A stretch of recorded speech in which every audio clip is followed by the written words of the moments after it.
Welcome our distinguished viewers to yet another episode for the Fat Talk shows. We are under Fidelis Leadership Institute, and ours is we are being faithful, available, and teachable. Today we are very honored to have our distinguished panelists that will be able to introduce themselves later on. My name is Ronald Williams Asimwe. I'm an FLI alumni.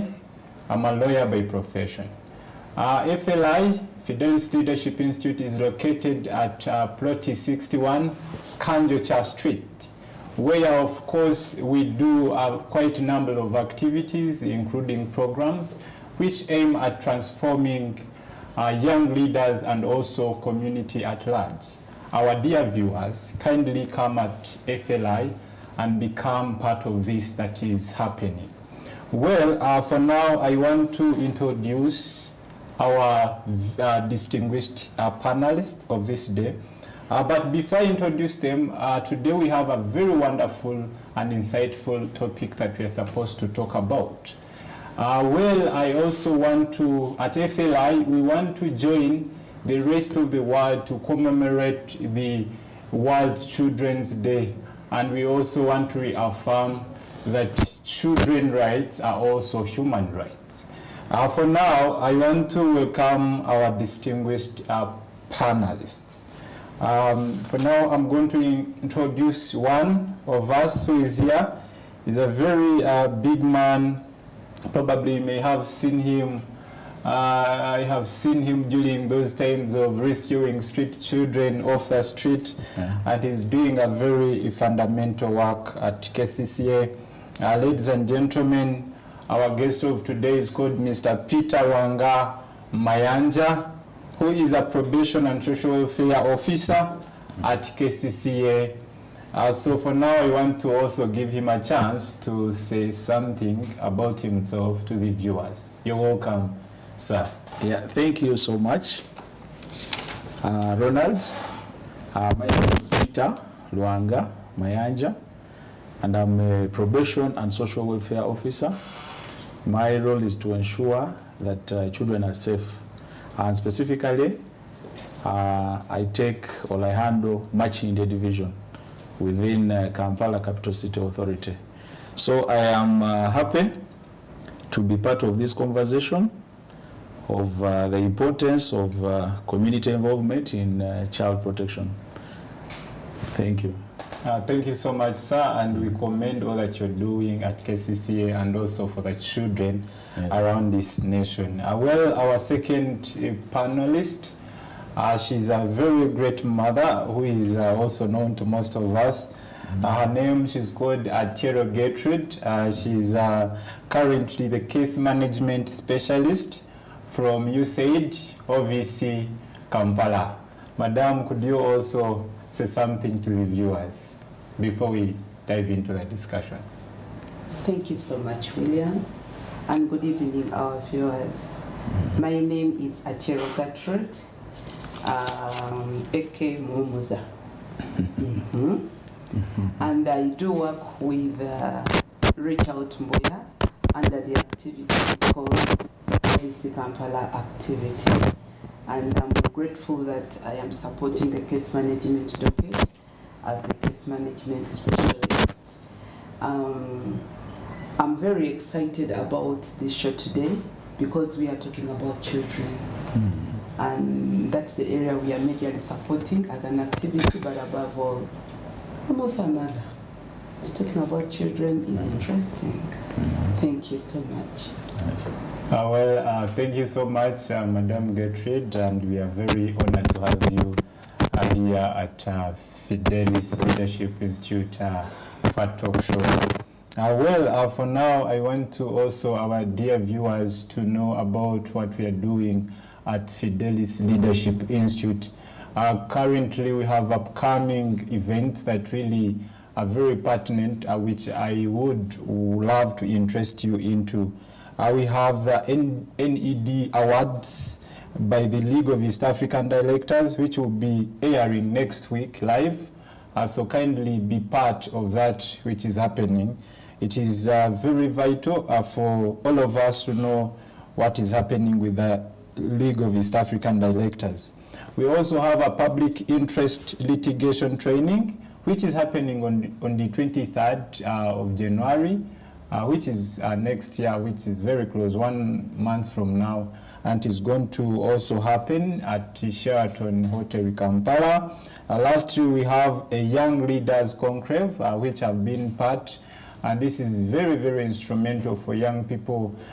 This is its aim is at bringing all young leaders across this nation, and then we talk about issues concerning our nation, and then also things to do with how to live a purposeful life. So it is also going to happen on the 18th of January 2025 at our offices, Proti 61 Kanjocha Street. Now let's dive into our discussion. The topic of discussion today, ladies and gentlemen, it is the importance of community involvement in child protection. For now, I would want to know that this is pertinent, as you realize that we are actually commemorating the Day of the of Children. And for instance, here in Uganda, we have had a number of cases where children have been abused at certain levels in different societies. For now, I would want to pose this question to Madame Gertrude. As a case management specialist, from you said, obviously, could you share some of those successful strategies that have been implemented in Kampala to enhance community involvement in child protection? Okay, thank you so much, William, once again. Like I stated, this is a very interesting topic or a conversation that we are going to engage in. When we come to talk about child protection and community involvement in that regard, it is a key thing because most of the compromises around child protection happen within the communities. So for us today to be here having a conversation about the involvement of community people in child protection, I think it is very pertinent and worth having. As an activity, we do happen to support children 17 years below and children who are coming from vulnerable families. We may all agree with me that the child abuses, the child protection cases are coming from mostly the vulnerable communities of our country, Uganda. So as an activity, I feel we are strategically located and many eyes are on us to see how we are supporting these children sail through these exposures they're having before them. So we have registered strategies that we've been applying as an entity to see that we are mitigating or minimizing the occurrences of abuses, exploitations that can happen to our children within our communities of Uganda. Being located in Kampala, it's also another vulnerable ground, and it is so fertile for exposing children to this kind of activities, given the nature of the community, the geographical locations, the economic activities within Kampala. They make a fertile ground for children to be either abused or exploited. So as an activity, we mean, number one, what we are doing critically, as we are identifying the supporters, the foot soldiers, we are very mindful to see who are these people we're going to work with, because they will represent our interests at the community level. The probation officer with us here will agree that we've got acceptable approaches of onboarding community structures. So the resource persons we are using right now, we are critically working with the local council people to ensure that they support us in identifying these law-abiding citizens within the communities, people whose records are clean, and we gain confidence in having to onboard them on our activity to support our children. And also, these local leaders, because they're living within these very communities, know who are really passionate. Who are these people who have been loyal citizens within our communities and have been very supportive to us, and they have recommended. But we've also, on some occasions, visited the probations because they also have a pool of players. So they also recommend those persons whom they have proven to be worth promoting the interests of children. So that is our number one strategy. We are identifying the rightful people, people who are passionate, who are law-abiding, people whom we know that our children are really safe in their hands. So another strategy that has really worked with us as an activity is the strategy of capacity building. Because when we talk about child protection, it also calls for knowledge, it calls for skills, it calls for awareness for these persons within the communities to know what exactly are they going to do. So as an entity, we've applied the continuous trainings of our cadres, and these cadres are mandated to cascade these very trainings to the households within the communities. So the trainings are based on the basic needs of the children within the community. So they are not just broad trainings, but they are targeted. We look at what are the needs of children in community that will safeguard them from harm. That yes, these families need a socio-economic stability. Then we go in to give the trainings to these personnel that after that training, when they are handling these beneficiaries within the communities, they are transferring this skill or this knowledge or this information to the beneficiaries. That okay, now these children have got issues of maybe the issues of food and nutrition safety, because we know that exposes them to even abuse and exploitation. So we are saying this gather who is representing OVC Kampala, who is representing the people who are interested in the safety of children within the communities, must have a training of how they can empower this beneficiary, try to know how to get food in a decent way, and also utilize the available programs that we have. We are working with KCCA to empower our people to have the nutrition and profit guidance. Yeah. And this we know is bridging a gap of nutrition where children will be running to the neighborhood to look for maybe food, going to the neighborhood to look for some safety of maybe any kind of nutrition. So when this nutrition and profit guidance are made, the parents are able to sell off some, get money, and also the family is made to work to eat. And we are bridging the gap of food and also malnutrition at the same time. So in that way, we are trying to promote the protection of this child, because the exposures, the leakages are being blocked at an early stage. We've also gone ahead in having engagements with different players like the probations and other key players during case conferences, or what we'd call like community joint meetings, to discuss critical cases of children that we feel within our mandate we have given it our best, but we are sort of hitting a snag. So we come in with the probations and other stakeholders within the community. We sit and we brainstorm on this particular child to make sure that there is safety, there is no exploitation, there is justice and fairness for this child.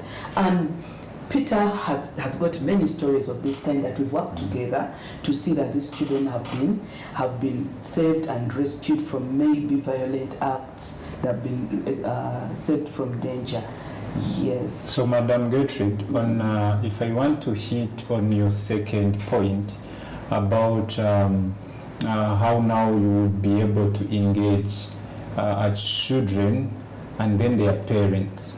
You realize that these children come from families. Probably they have mothers and then fathers. And these people do not have probably knowledge on how, for example, food safety is supposed to be done or is supposed to be attained. Now, as you said, Ovi Kampala, I'm basing on that view that you're talking about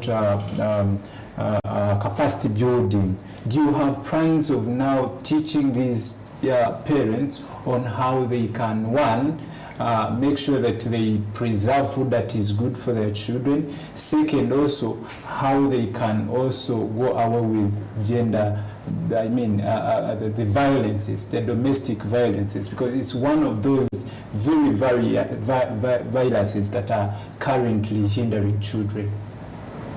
Okay, thank you.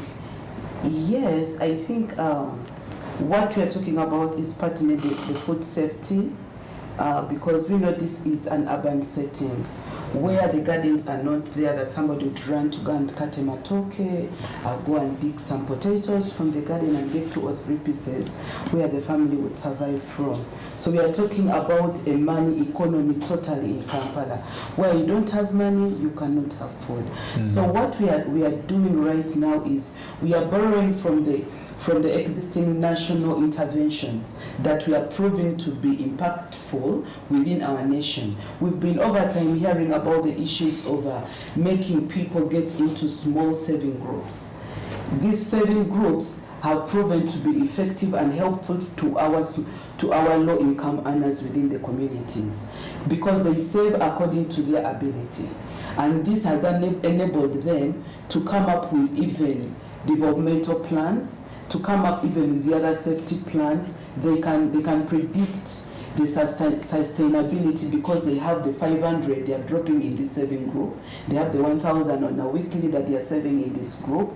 And then more to that, we are also taking them through a series. During these group formations, we are layering other services, because it is an opportunity where a group gathers. So you layer other services like financial literacy, because that is something that people lack and they don't know how to manage their finances well. Then we come in to bring in the nutrition education. I could be having food, but I'm not balancing it well simply because I lack knowledge and my children go malnourished. So we take advantage of these groups to layer out these services.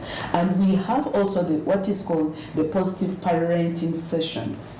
We do pair up these parents with their children 10 years to 14 and take them through a series of sessions. These sessions help the parents to appreciate their positive parenting roles, but also the children also appreciate their responsibilities in this puzzle.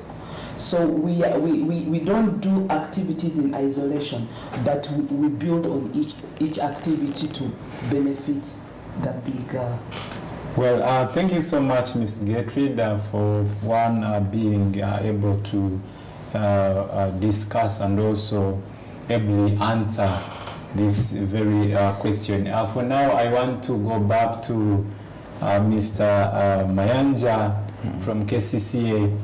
One is that I want you to tell us what are the biggest challenges faced by communities in protecting children, and then also how can we work together as community to overcome these obstacles? Yes, thank you, Ronald Williams. I had Gertrude call you Williams. I was like, I know Ronald. Yeah. So both are your names. Yeah. We have a very interesting topic in child protection, dear viewers, and I want to begin by saying child protection is for all of us. It is for me and you. When it comes to child protection, you as a mother or you as a father, you spend more time with this child. So you're the first point to protect this child. So we have very good policies. I wanted to begin from there, then I come to the challenges. As government, we have very good policies that ensure safety of children. Specifically, we have the child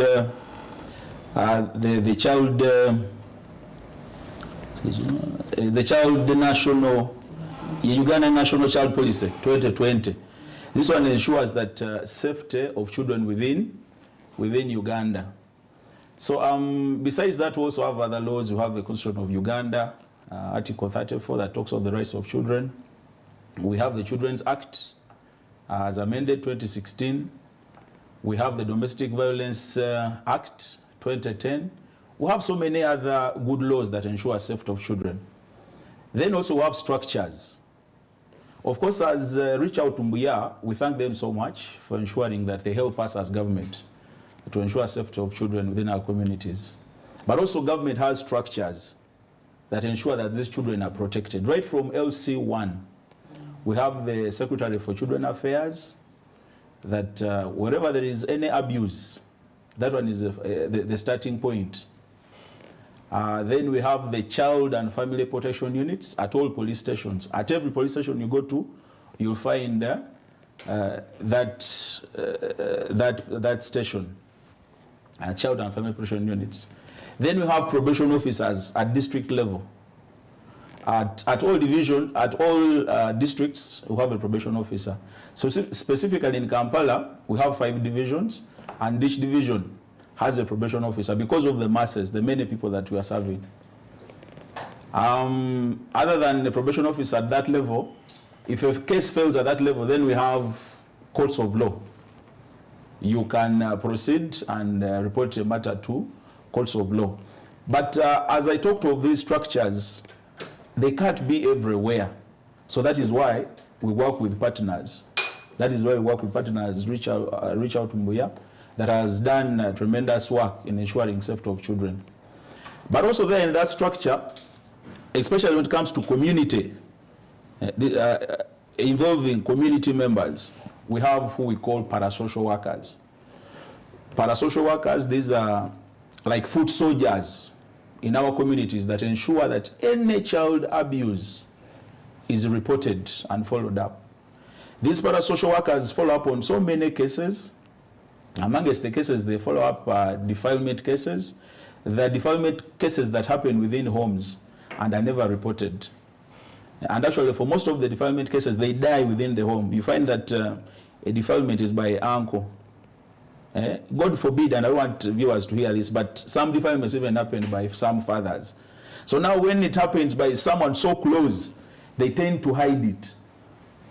So in many cases, you don't see that case reaching police, you don't see it reaching the community. So it is these parasocial workers, the people who are within, that nearby, they recognize that there is an abuse of this child. Probably you're seeing the child walking wrongly, or maybe you see blood oozing out of her body, and then you recognize something is wrong.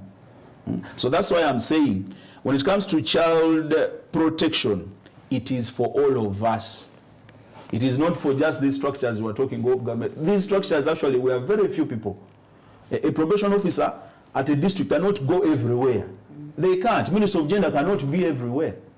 But we, the people in communities, we are there. So that's what I'm saying. For child protection, it is for all of us. If you see an abuse, report to these different areas I've mentioned. You can report to the LC, you can report to police, child and family, you can report to the probation officer, the one sitting here. You can report to courts of law. You can report to our partners. Every partner.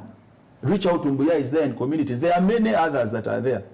So it is not for these government structures, they're not for these institutions. It is for all of us. It is for you and me.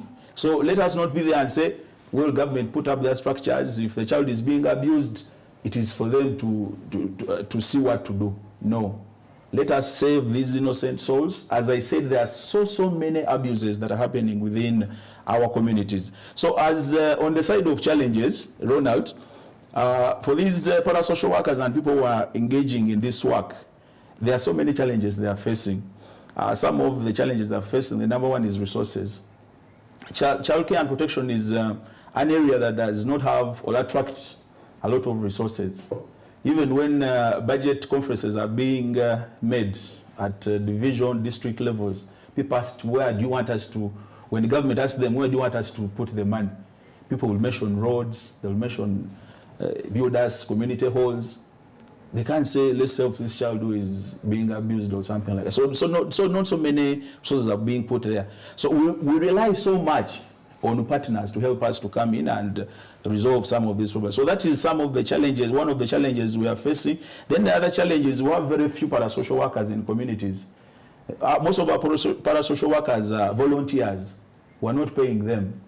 And yet they also must feed their own families. So for a person who is volunteering in a community, some people are not attracted by that work. They're like, they even ask, how do I gain in this? So that is a common question we have. So limited resources, very few parasocial workers. And then some cases are complicated, just like I mentioned. Imagine you're a parasocial worker or you're a community member and you're following up a case on defilement. And this defilement case, it is a very prominent person in the community. It could even be an MP, a minister, a lawyer, a doctor. They're usually prominent people. I'm not saying it's only prominent people who do that. I'm saying everyone does it. When it comes to child abuse, anyone can abuse a child. Yes, so when it happens, some of these who might fear to follow up on such cases. That's why you go and say chairman is trying to negotiate with the perpetrator and also the victim's family so that the case dies at that level. So some cases have died at that level. So it depends on how you're following up. So some people might fear. And that's why we are telling them, if you're fearing to report this person, probably the person knows you. I'm your brother. Ronald, God forbid, I'm your brother. And they may be, I violated the child or abused the child. And you must report me. So you might fear and say, but this guy knows me. Probably will even come. Yes. So what happens is, a person might fear and say, but how do I report such and such a person? So we're giving them an alternative. We have the Sauti toll-free number, 116. Very easy. Just 3 digits. 116. Any child abuse case, you report. Any domestic violence abuse, report. No one will even know that you called. No one will know. Even your immediate brother or father, they will not even know that it is you. And actually, when you call that number, they don't even ask you, what is your name? No. They concentrate on the case that you're reporting. Did you say it's 116? 116. Very, very easy. Toll free, you call it 24 hours, you call it at any time. Whether weekend, whether late in the night, whether you're a child. Actually, children are reporting you parents. They are reporting, some of you are not feeding the children enough, and they are calling that number 116. But we're telling them, report big cases. But of course, even the little cases they report, still we work on them. So, those are some of the challenges, and this is how we are overcoming some of these challenges. When there are abuses, we have alternatives. If you can't specifically go and report to the LC, or to police, or to probation office, or to courts of law, or to our partners, you call 116. You'll have done your part. Some of you are too busy. You are at a neighborhood, your neighbor is abusing the child is always crying in the night. You don't know what to do. Just call that number. Much as you're too busy, you call that number that you know, I stay in Sebwais or Makerere or anywhere. I'm at such and such a zone. That is all these people want to know. Where do you stay? That information helps us to follow up on that case. We may ask, who is your area chairman? So that when we come there, we know where exactly to go. Some people are even free and are like, no, me, I'm actually, when you come, you call me, I will direct you on point to the house where the abuse is. There are so many abuses in homes. There's a musician who sang that if walls could talk, Celine Dion, meaning that there are so many things that are happening within rooms. So now if I would ask you, let me interrupt you. Please. If I would ask you, besides the 116, right? Yes. Do you have any other alternative to that besides to the number? Yes, to the number. Why? Because as you have also been saying from your submission that actually these things are done, these abuses are committed by our families, our friends, and then we hide them. And I also know that probably there are those that would want to use another alternative. What alternatives? Which other remedy that is available besides the 116? Yeah, just like I said that when it comes to child abuse, first of all, we have the community structures. This is where we are. Importance of community involvement. And I say child protection is for everyone. It is for you. It is for me. Whoever sees any child abuse, please report it. It is for all of us. And this work, it is for everyone. So to answer you, which other alternatives can we do? Besides these reportings, the different structures that we have as government, besides the partners, you can call. This is an alternative to all these other many. But I understand police has a number, though it has a long, many figures. So that's why we prefer giving ours, the 116 by Ministry of Gender, Labour and Social Development. That one is very easy, that someone can cram it and remember. You don't even need to write it. And it is free of charge. You can call, the attendants will give you a lot of time, they'll talk to you, they will not rush you. It is free of charge. So it is 24/7, 7 days a week, 360. If I would ask, as probably as a viewer, have you had any culprit that has probably been a victim of a reporting? Yes. Because probably sometimes when you people are speaking, especially the administrative people, Yes. people think that actually it's just because you wanted to come here and submit. No. So I would want to, one, inform our viewers or give a certain number this year that you have recorded as a result of child abuse reporting. So the Sauti 116 is a number that really works. When you call that number, the receiver will take the complaint down. They'll ask you where you're staying. In matters of law, we call it jurisdiction. Where is your jurisdiction? So the moment you mention where your jurisdiction is, then this attendant will call the area probation officers. Individually, I've handled more than 40 cases just this year in where I've been called and there's been an abuse in my jurisdiction. Jurisdiction meaning I'm a probation officer of Machinde division. So if you abuse a child in Munyonyo, if you abuse a child in Buziga, in Chibuli, at Katwe, in Muyenga, all those areas, I am concerned. But when you abuse a child in Kawempe, then you have a probation officer that side. And in all these different jurisdictions I'm mentioning, we have a probation officer. And Sauti has a center there. So that when you call, they immediately also call the area probation officer who follows up. But as I said, I do not work alone. We work as a structure. We have the team on ground. We have the parasocial workers I mentioned. That just mentioning Munyonyo, Chibuli, Katwe, where it's big. Gaba.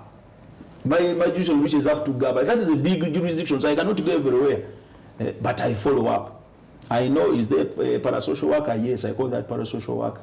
You go directly, there is an abuse at this jurisdiction area, LC. So the person goes. When they go, they give me feedback. If it needs me, some cases, the abuses are too gross that the parasocial workers cannot handle. I just gave you an example. I talk of defilement so much because we receive so many cases of defilement. Monthly, just in one division, I receive more than 15 cases of defilement. Defilement means that a young girl or boy has been sexually abused. That is defilement. So we receive those cases and they are real. So the viewers there, we are real people talking of real matters. It's not that we are just coming here to give you just statistics on what is happening, but we want you to come on board and also know that any child anywhere can be abused. Most people who are staying in the posh families, good, they say, our children are safe. There is no child who is safe. The moment you leave that child with a maid, any person who can influence that child, I can assure you that child is not safe. That child is not safe. There is no child who is safe. It is us to ensure safety of those children. You could have a good maid who takes very good care of the children, but then she goes out, or maybe she's also busy. She gets a friend. Usually at times maybe she has a border friend who comes and she does not give 100% to this child. The child crawls and is putting the fingers in electricity. So there is no child who is safe. And also this partner, this man who comes in can't do anything. So there's anything can happen. So it is you and I to ensure safety of these children. It is everyone's role It is not for probation officer, it is not for Gertrude Dear, it is not for you, Ronald. It is for all of us. And every child can easily be abused. So as a parent, most of the sexual abuses we see happen within or near homes.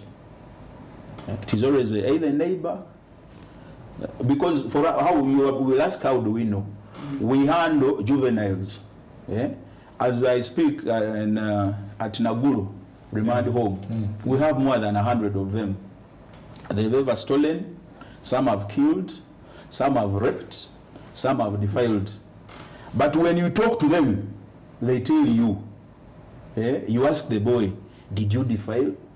And the boy says yes. Then you ask what happened. The girl came, she wanted to watch, she was watching our TV, she was taking tea. Most of the stories when we talk to these boys rotate around the home. We were playing. We went to a nearby building, unfinished building.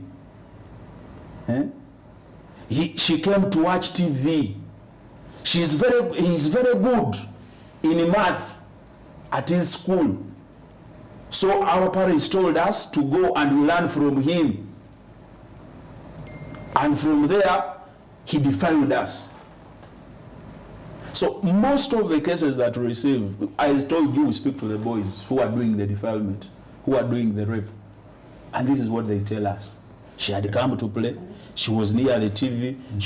So it happens within. It is not by strangers. Very few cases of strangers. I had gone to the well, then I was defiled. No.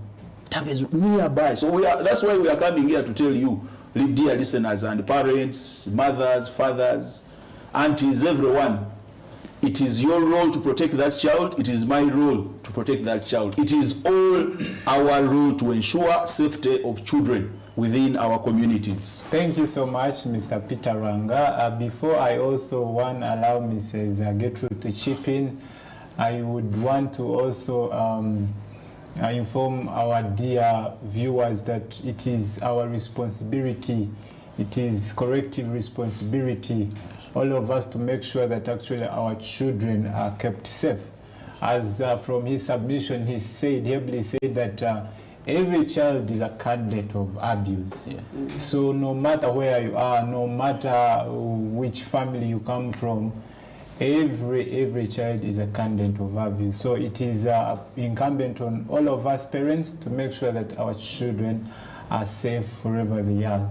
Well, if I could ask before I let Mrs. Gertrude chip in, we have seen several cases, either on television or TikTok and other media channels, where the children are being abused, and these children mostly are children of the less advantaged, the poor people, and then in the due course of seeking for justice, they are frustrated by the so-called the big people, the people with the money. So as KCCA or as Ministry of Gender and specifically as KCCA, which remedy have you put to make sure that actually such people can also have a voice?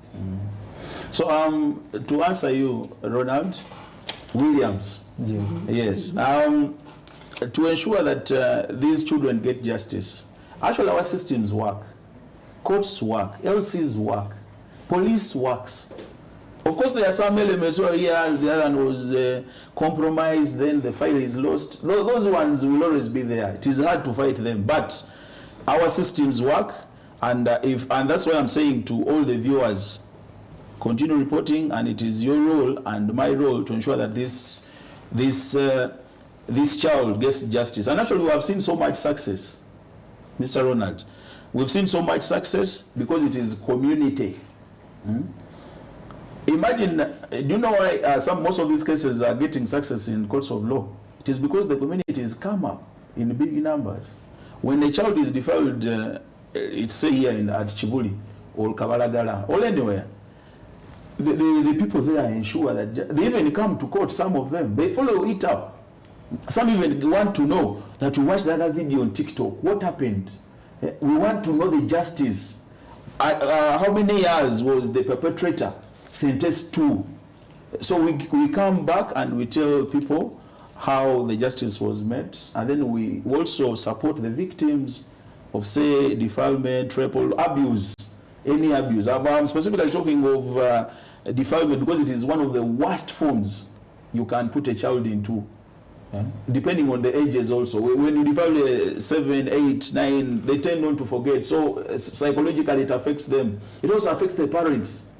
And actually in most cases, most parents even leave those communities because of the shame. So you can imagine you the victim, the victim's parents, and even society is judging you negatively. And we're telling the communities out there, do not judge these people. They are innocent. And whenever you see any abuse, please report. And also trust the justice system, that it works. Okay. Police works, LCs work, and also our partners ensure. These partners you're seeing here, they follow us up. They ensure that these victims get justice. Even in courts of law, some even have lawyers. I'm sure even at Reach Out Mumbia, you've up to court to ensure that justice is got. Thank you so much, Mr. Peter Ranga, for such an insightful conversation. And we want to appreciate you for whatever you're doing at KCCA. You're doing a very commendable work. Thank you so much. And now I would also want to ask Mrs. Gertrude, as we try to wind up. I have knowledge that at USAID, OVC Kampala, you have specific initiatives that you have probably put in place in order to calm down the issue of children being abused, or which I would call child protection initiatives. Which could be those ones? And then also, how can community effectively participate into those initiatives? Thank you so much, Williams. Let me borrow now Ronald. Yes, Ronald Williams. Yeah, I'll borrow it now from Peter. Yeah. Ronald Williams. Like the probation stated it, that the conversation around children's safety and the concern should be everybody's concern. But I want to make it also to put an emphasis on the fact that our first respondents or our first support structures would really be the family.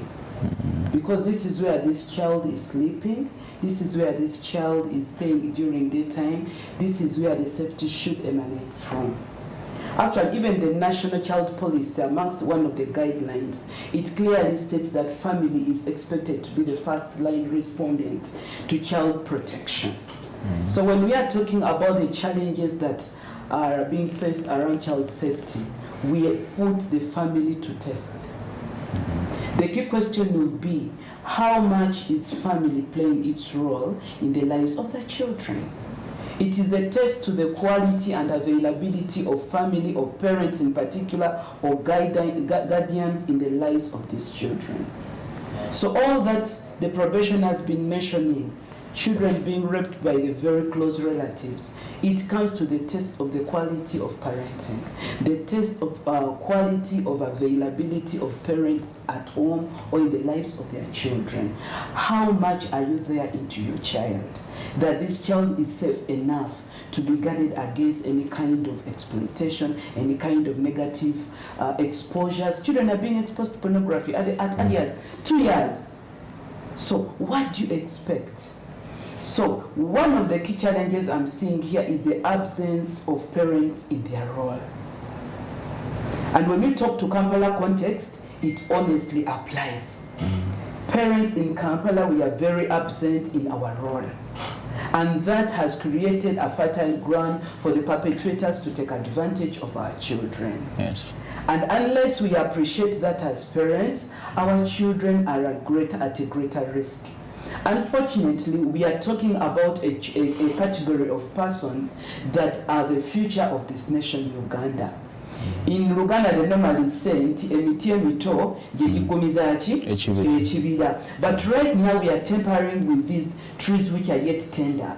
They are yet to grow and become meaningful to this nation.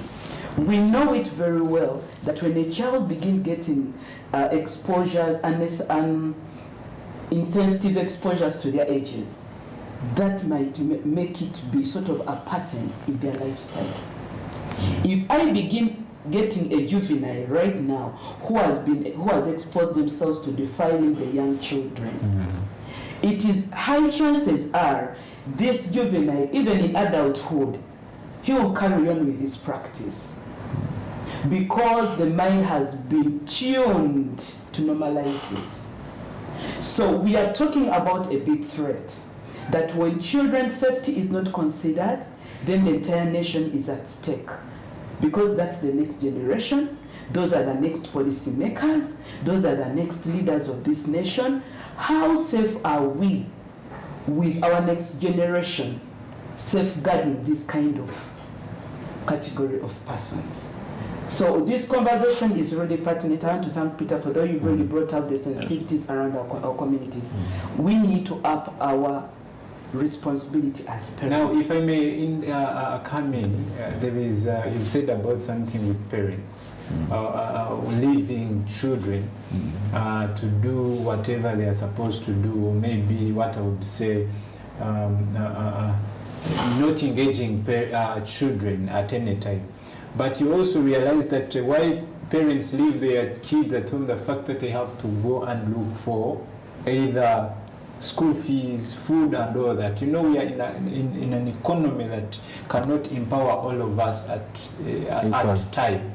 So it is now currently, for example, women are too much in working than men. Why? Because they want to sustain their children. And now, how would you convince someone to remain at home taking care of the children, yet these children also demand for food? And looking at that, probably that's a reason why these kids are getting spoiled and getting into those habits that are really not proper. Williams, thank you so much. Yes, that is a valid, it would be a valid statement in this context of Kampala. But when we talk about you as a parent being available in your child's life, it doesn't necessarily mean a physical availability. Though I'm seated at home and my children are all there seeing me. But if we take positive use of technology, positive use, I emphasize that, positive use of the technology we are having today, we can still continue doing our parenting role as expected. But what is happening? What about the mothers who are not educated, for example, or even have a chance to access those technology? Mothers who are not educated, those are very few, and they're often doing their petty businesses within home. And when we do, if we're going to go very kind of intentional and do a mini study amongst those two categories of mothers, you will get a very big difference in their children's exposure to these abuses we are talking of today. So availability doesn't mean the physical presence of a parent with a child, but how are you monitoring your child? You've come back from work. Are you concerned about your child's well-being? Are you interested in knowing what this child ate, what conversations have been having? Do you know the kind of friends this child has at school? Do you know the kind of friends they have at the neighborhood? Do you know who visited them this day when you are at work? Do you pick interest in those small things? You call them small, but that's where the exposures are coming from. An uncle came in the house, but the child, you've not engaged this child at any point. And by the way, viewers, children are the most honest informants. They'll tell you as it was. So if you don't engage them, you miss out a lot. And then the perpetrators take advantage of that. Okay. I just want to close with this, that we are these days looking at even the adults only being exposures to our children. But like the probation stated, the juveniles. We are having a case we are dealing with of a 10-year being sexually abused by 4 young boys. 4. 15, 14, 13, 11 years So what could be the problem? The problem would be from the from how that child was raised, or there is another problem? What was it? Thank you. In 1 minute. In 1 minute. Well, 1 minute might be hard, but let me try. It is the abuse. Usually, some of the children learn these behaviors. That's why some parents are so keen, and like they even ask, "We are going to so and so's place. Is so and so's child there?" Because they know their behaviors. There are boys who, when they come near girls, they want to defile them. Tell them, "You come. Let me take you to the bathroom. I show you this." Next thing you know, the child has been defiled. Eh? Some even tell us, I told you we handle them and we listen to their stories. Some of the parents enjoy taking their wine and beer. As they're taking their wine and beer, they're there laughing, smiling. The children are doing things in the bedrooms, they are going where? You be a keen parent. You have a visitor, and is a male visitor, and is sleeping in girls' bedroom? Surely? You have the 13-year-olds, 14-year-olds, and you're telling this guy, go and sleep there?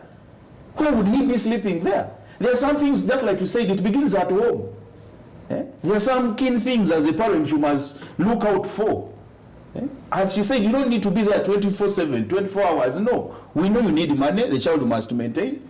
For the men, actually, if you don't maintain, the law will come for you. And also for the women, it is by that way. But usually police comes for men more than the women. But it happens. So as a man, you must provide for the family. So you need the money. But as you're looking for the money, also protect this child.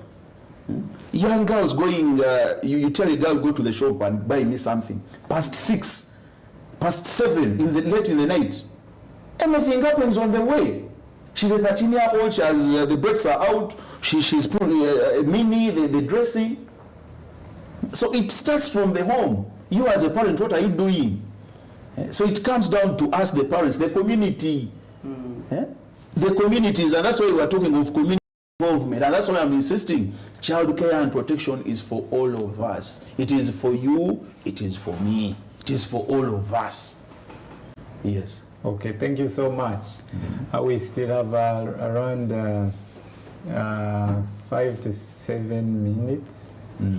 Yes, thank you so much. So now, as we wrap up this, it is actually very interesting. We can't go on and go on. I think I will ask FLI to give us another time because I realize that this is a very great topic that this nation probably would be interested into.